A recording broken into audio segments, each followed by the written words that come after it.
They conquered the world with fire and fear. But their truest weapon was silence. When the Mongols crushed a kingdom, the swords stopped. Yet another war began.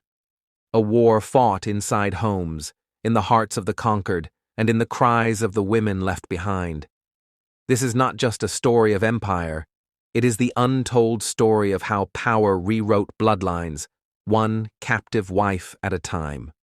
In the 13th century, a name rose from the steppes, one that would burn across continents and carve fear into the bones of nations. Genghaskhan, a conqueror remembered for his armies but feared for something far greater. His genius was not chaos, it was order. A design to break not just cities, but souls. Temujin, the man who became Genghis Khan, was born in a world ruled by betrayal. His father was poisoned, his mother was abducted. From her captivity, he learned the truth that would define his empire. Power survives only when obedience is absolute. When he rose to unify the tribes, he forged a law unlike any before, the Yasa. It was the spine of the Mongol world, a code that punished theft, betrayal, and disobedience with death, and demanded loyalty to the Khan above all else. This was not madness, it was control, precision born from pain. The Mongols conquered not by numbers, but by discipline. Every fire they set burned according to law. Every death was part of a system. Their belief was simple: obedience is survival, and those who disobeyed were erased. But even fear has limits. Death alone could not rule an empire so vast.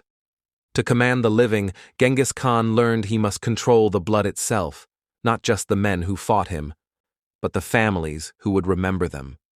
And so began a new kind of conquest, one that reached beyond the battlefield into the hearts of every defeated home. For centuries, the Mongols were remembered as destroyers, ruthless horsemen who left cities in ashes. But behind every act of violence lay a law, a code, a pattern that turned chaos into control. That code was the Yasa. The Yasa was more than a set of rules. It was the foundation of Mongol power. It dictated how soldiers fought, how leaders ruled, and even how captives lived or died. No man could act without command. No woman could be taken without permission. Every action required the shadow of authority. To the outside world, this seemed like mercy, a restraint against endless slaughter. But to the Mongols, it was strategy. The Yasa did not protect life, it preserved obedience. It turned fear into order and submission into policy. Under this code, conquered lands were not destroyed at random. Their rulers were executed, their people catalogued, their women set apart. The Yasa forbade uncontrolled looting and rape, not out of compassion, but because chaos weakened control. Genghis Khan's empire demanded discipline, not pity. Mongol officers, known as the Darkhan, were trained to enforce these laws with absolute precision. They recorded names, families, and bloodlines. They decided who would live, who would serve, and who would disappear. For the conquered, there was no escape through faith or status. Kings, priests, nobles, all bowed under the same law. Even the wives and daughters of rulers became subjects of the Yasa, bound not by chains, but by decree. The law of Genghis Khan turned every act of cruelty into policy, every conquest into administration. And as the empire expanded, the code spread with it, silent, cold, and absolute. It was a law written not on paper but in fear, and through it, Genghis Khan discovered a darker truth, that lasting power does not come from the sword, but from the obedience of those who survive it. When a city fell to the Mongols, the killing did not end with battle. The destruction that followed was not wild or impulsive. It was carefully organized, step by step, according to plan. Every life had a purpose. Every captive had a value. After the smoke cleared, Mongol officers known as the Darkhan entered the ruins. They counted every survivor. Men of fighting age were executed. Children and women were separated. The wives and daughters of soldiers were marked and taken away under special guard. These women were not immediately harmed. They were given food and water, kept alive and watched closely. Their survival was useful. Their fear was necessary. The Mongols knew that to crush a people completely, one must first destroy what they love: their families, their names, their futures. In holding camps called Kana zones, the women waited under constant surveillance. They were questioned, tested, and broken into obedience. A single word of defiance could bring punishment not always upon them, but upon their children. If a woman resisted, her child was beaten in front of her. If she had no child, the threat of harm to one was enough. This system was not random cruelty, it was psychological warfare. The Mongols learned that the fear of loss could shatter even the strongest spirit.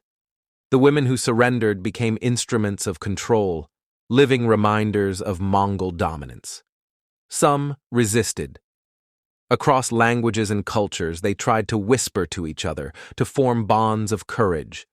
But the Mongols understood this too. They separated women by language and ethnicity so they could not unite in defiance. Silence became another form of captivity. And so, day after day, these women lived between despair and survival. Their lives were measured not in freedom, but in compliance. To obey was to live another day. To resist was to vanish. This was how the Mongols conquered what no army could: the human spirit. Not with fire or steel, but with the precision of fear. Once resistance was broken, the next stage of conquest began: the absorption. For the Mongols, victory was not complete when cities burned or kings fell. It was complete only when the defeated were woven into the fabric of the empire itself. The wives and daughters of fallen rulers were brought before Mongol officers. Each woman was examined, classified, and assigned. Some were chosen for the harems of generals and governors. Others were given to soldiers as rewards for loyalty. The rest were distributed among Mongol households as servants or concubines. To the conquerors, this was not indulgence. It was policy, a way to erase the old and create the new. By binding the women of their enemies to Mongol men, they erased bloodlines, languages, and loyalties. Each union served a purpose: to prevent rebellion by destroying the very idea of identity. Children born from these forced unions carried mixed blood, neither fully Mongol nor fully of their mother's people. In time, they became bridges between the conquered and the conqueror, living proof that resistance was over. Some women rose within this new order. Those of intelligence or noble background were placed in positions of domestic power, managing estates, or influencing court life. Yet even in privilege, they remained captives of their past. Their names were changed, their origins erased. They lived under a single truth: that survival meant submission. The Mongols called this order stability. To the conquered, it was the slow death of memory. What could not be destroyed by war was dissolved through blood and lineage. In this silent transformation, entire nations disappeared not through slaughter, but through absorption. Families forgotten, histories rewritten, identities replaced. It was conquest perfected, not through endless killing, but through the quiet assimilation of the living. And as the empire grew, the world began to change with it. The Mongols did not just rule over new lands, they remade them in their image. The Mongols ruled through law as much as through terror, and behind every act of cruelty stood the shadow of the Yasa, a code that claimed justice even as it sanctioned fear. It forbade theft, murder, and rape among the Mongols themselves, prescribing death for those who broke it. Yet across conquered lands, these same acts became instruments of policy. What was forbidden within was permitted without, so long as it served the empire. Genghis Khan's law presented itself as order, but it was order built on domination. Officers who disobeyed personal boundaries without command could be executed, yet those who carried out sanctioned violence were rewarded. The contradiction was deliberate. It preserved the illusion of morality while ensuring that obedience remained absolute. The Yasa gave the Mongols a mask of justice, one that separated them from the chaos of other empires, even as it allowed them to commit horrors in the name of discipline. It was this paradox that made the empire so enduring: cruelty disguised as law, destruction justified as duty, and silence enforced as peace. When the fires of conquest finally dimmed, the silence that followed was heavier than the war itself. The women who had survived the Mongol invasions lived on as ghosts within their own histories, wives without names, mothers without lineage, captives whose stories were never written. Chroniclers, like Rashid al-Din and Chinese scribes, recorded fragments of their existence, but their voices were buried beneath the triumphs of men. The empire that once roared across continents now ruled through memory, and its legacy lived not only in bloodlines, but in the absence of those erased. Across Asia and Europe, descendants of these women would walk in the shadow of two worlds, bearing the faces of the conquered and the conqueror alike.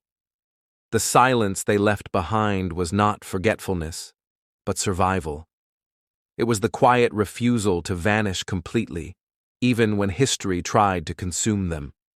And though the Mongol Empire eventually fell, the echoes of its cruelty endured in the way nations remembered power, not through victory, but through fear, not through glory, but through the silence of those who could no longer speak. Long after the Mongol Empire crumbled, its methods outlived its armies. The strategy of conquering not just lands, but identities became a blueprint for future powers, from the Timurids to the Ottomans, and even empires that rose centuries later. They learned that fear could be more enduring than fire, and that to rule the living, one must first rewrite their memory of the dead. The Mongols had discovered that domination was not about the sword, but about control, of lineage, of loyalty, of love itself. In the centuries that followed, this legacy repeated itself in different forms. Families separated, cultures absorbed, faiths bent to new rulers. Yet beneath every empire's flag, the same truth whispered through time. Dorin de Verne. That conquest survives not in the ruins of cities, but in the hearts it breaks. The Mongols had shown the world that true victory is not the destruction of enemies, but the reshaping of their descendants. And in that dark wisdom, their shadow still lingers, a legacy of fear that history has never fully escaped.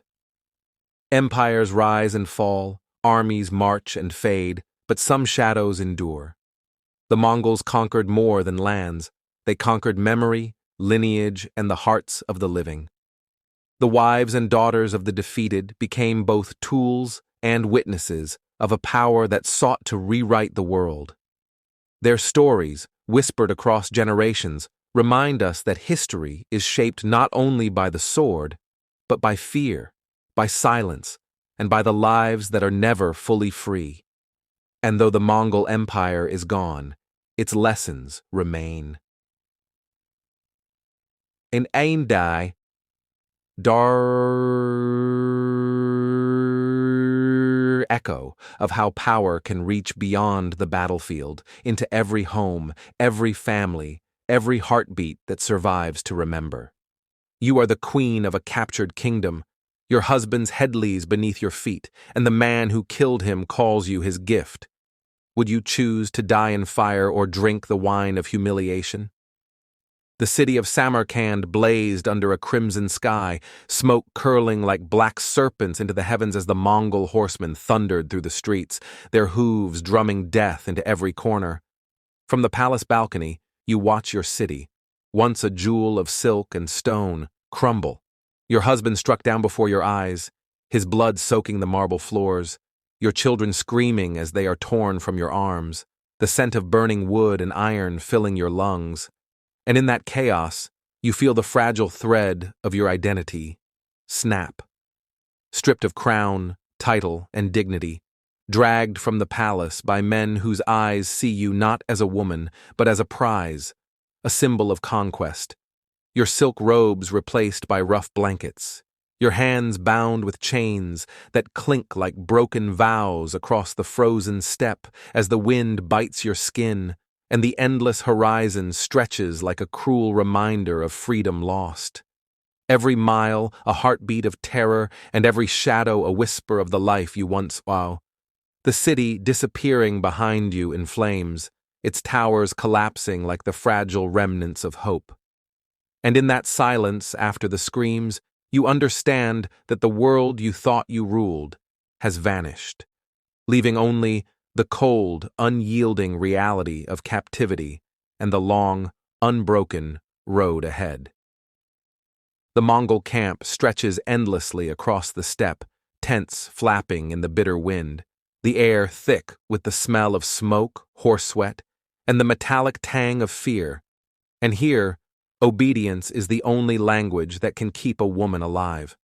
The captives are sorted with cold precision, their beauty measured like gold, their noble blood weighed like coins, while those who show defiance are struck down without hesitation, and in the center of the camp, the court of the conqueror rises, banners fluttering with the emblem of Mongol supremacy, the ritual of claiming unfolding as generals and officers, select queens, and noble women, their eyes scanning, categorizing, choosing not as men, choosing companions, but as kings, choosing trophies.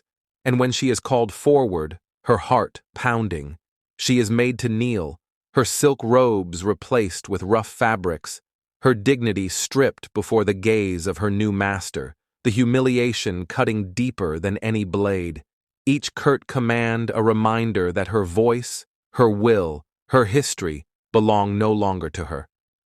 As night falls, the camp quiets, except for the distant whinny of horses and the crackling of fires, and in the darkness, wrapped in rough blankets on the frozen ground, she traces the scars of the day on her skin and in her soul, feeling a silence so deep it threatens to swallow her, a quiet that forces her to reckon with the transformation taking place within, the surrender of a part of herself she never thought she could lose, the birth of a survival shaped not by freedom but by careful obedience, and in that night she understands that power can be taken by force, but dignity can only be surrendered slowly, in the spaces where no one is watching.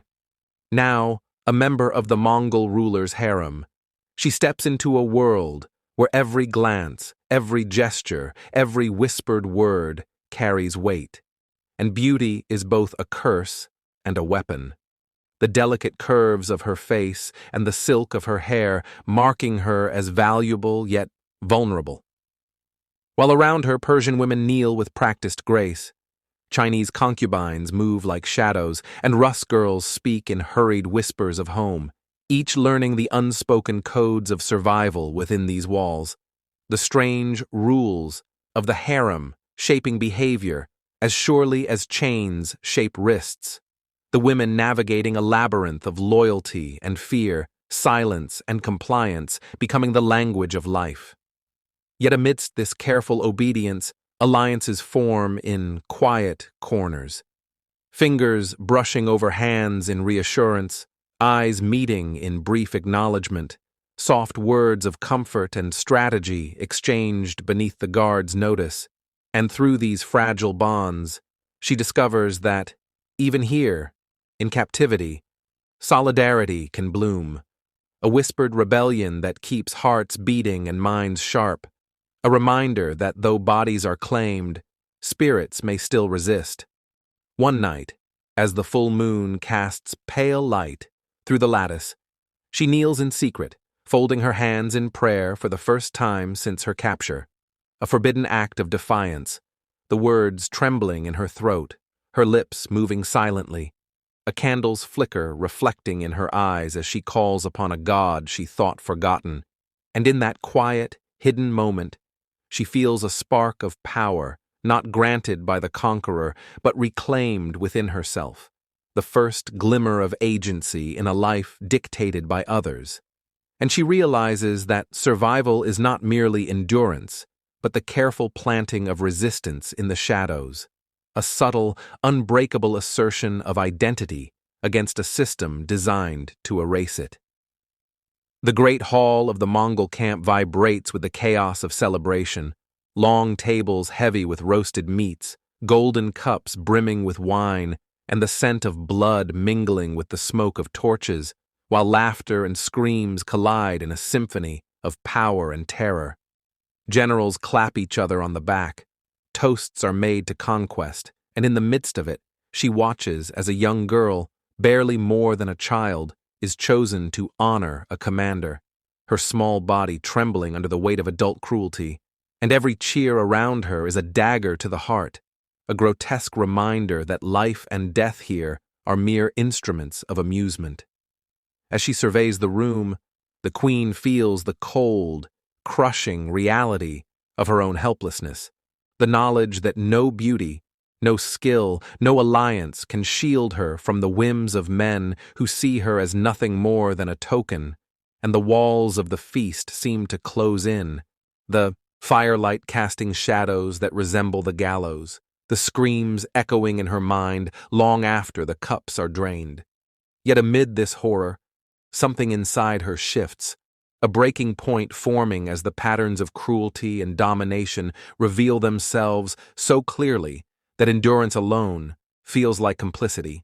And in that quiet, burning realization, she makes a choice. Subtle, calculated, a gesture that will alter the course of her captivity, a seed of defiance planted in the fertile soil of despair, a first step toward reclaiming a fragment of power in a world designed to strip her of all. And as the feast rages on, the spark of rebellion burns quietly in her chest, unseen yet undeniable, a decision that will echo far beyond the smoke and gold of this blood-soaked celebration. Years have carved lines into her face and silver into her hair, yet in the quiet corners of the Mongol court, she moves like a shadow, unseen and unremarked, her presence known only to those who watch carefully, and in the folds of her memory she carries the city of Samarkand, the screams, the fires, the chains, each moment preserved with painful clarity. For though her body is bound, her mind has wandered freely across the landscapes of the past, tracing every loss, every stolen moment of dignity, every act of survival. The years continue, and one morning the conqueror who once claimed her as a prize breathes his last. The cycle of conquest turning again, generals and heirs scrambling to divide power. Yet she remains, untouched by ambition, but marked by experience, a witness to the endless rhythm of empire, understanding that the fall of one tyrant means only the rise of another. And in that stillness, she contemplates the fragile victories of survival, the quiet rebellions that leave no scars but change the self irrevocably. And as the sun sets over abandoned palaces and empty halls, wind sweeping through shattered windows and across crumbling stone, she whispers prayers that are her own, songs no one will ever hear, letting her voice mingle with the sigh of history. And in that echo, she becomes legend, a queen of shadows whose story endures in silence, a testament to the strength of memory and the resilience of the human spirit, proof that even when the world forgets your name, the soul can remain unbroken, carrying forward the truth of what was endured, what was lost, and what was quietly conquered in the invisible spaces where no one else dares to tread. You are the queen of a captured kingdom. Your husband's head lies beneath your feet, and the man who killed him calls you his gift. Would you choose to die in fire or drink the wine of humiliation? The city of Samarkand blazed under a crimson sky, smoke curling like black serpents into the heavens as the Mongol horsemen thundered through the streets, their hooves drumming death into every corner. From the palace balcony, you watch your city, once a jewel of silk and stone, crumble. Your husband struck down before your eyes, his blood soaking the marble floors, your children screaming as they are torn from your arms, the scent of burning wood and iron filling your lungs. And in that chaos, you feel the fragile thread of your identity snap.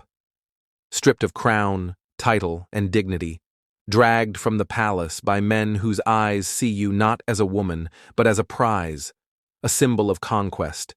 Your silk robes replaced by rough blankets, your hands bound with chains that clink like broken vows across the frozen steppe as the wind bites your skin, and the endless horizon stretches like a cruel reminder of freedom lost.